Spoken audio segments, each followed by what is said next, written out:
اهلا وسهلا بكم في فيديو جديد. الفيديو بتاع النهارده ان شاء الله مخصص او خاص بالناس اللي عندها قنوات على اليوتيوب وعايزه تعمل عليها اي تغييرات او تغير اي حاجه فيها. ازاي نغير اسم القناه على اليوتيوب، او ممكن ازاي نغير الصوره بتاعه القناه. اول حاجه عندنا في برنامج مهم خالص لازم تكون منزله على الموبايل، وهو استوديو يوتيوب اللي هو البرنامج ده لازم تكون منزل البرنامج ده على موبايلك. تمام، تعال نشوف كده هنشتغل عليه ازاي. اول حاجه بندوس عليه بيفتح لنا اهو فتح القناه بتاعتي. بعد كده بروح هنا فوق كده، هنا كده اللي موجود الصوره بتاعت القناه بتاعتي. تمام،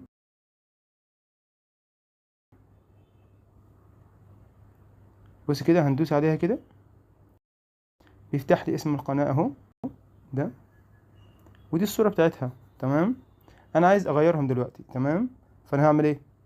هدوس على القلم ده اللي جنبها ده، بدوس عليه وبعد كده بدوس على القلم اللي جنبه ده هنا، بيفتح لي اسم القناة بقى. يعني كده ممكن هنا اغير اسمها عادي، مفيش اي مشكلة، يعني ممكن اغيرها. بس هنا بيقول لي ايه؟ بيقول لي visible to anyone on YouTube، يعني اي حد على اليوتيوب يقدر يشوفها. في معلومة تانية كمان مهمة بقى، بيقول لي changes to your name will be reflected only on YouTube. يعني ايه؟ يعني التغييرات اللي هتعملها على الاسم بتاعك وهتسمع على طول في اليوتيوب. تمام، you can change your name، تقدر تغير الاسم بتاعك twice in كام؟ in 14 days، يعني تقدر تغير اسم القناة بتاعتك كل 14 يوم. تمام، ده لو انا عايز اغيرها. زي ما انتم شايفين بدوس على القلم ده زي ما قلت لك، وبعد كده بنكتب اللي احنا عايزينه. ممكن نضيف اهو اي حروف عادي ونشيلها، مفيش مشكلة خالص اهو. تمام، طب انا عايز اغير الصورة برضو، بروح على البيكتشر دي اللي جنبها اللي هي دي، بروح على البيكتشر دي اللي هي الصورة دي.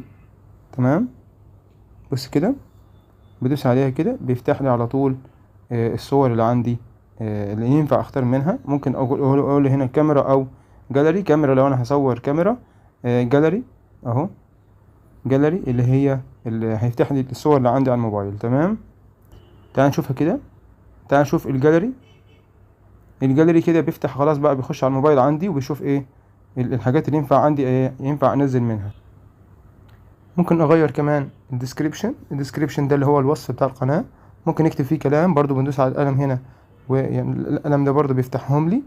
اللينكس اللي هي اللينكات. تمام، فبرضو بندوس على القلم كده ويفتح لي اللينكات اللي انا عايز اضيفها عندي على القناة بتاعتي. تمام، اتمنى يا رب يكون الفيديو عجبكم، ولو عجبكم الفيديو اشتركوا معنا في القناة وفعلوا زر الجرس علشان يوصلكم اشعار بكل فيديو جديد.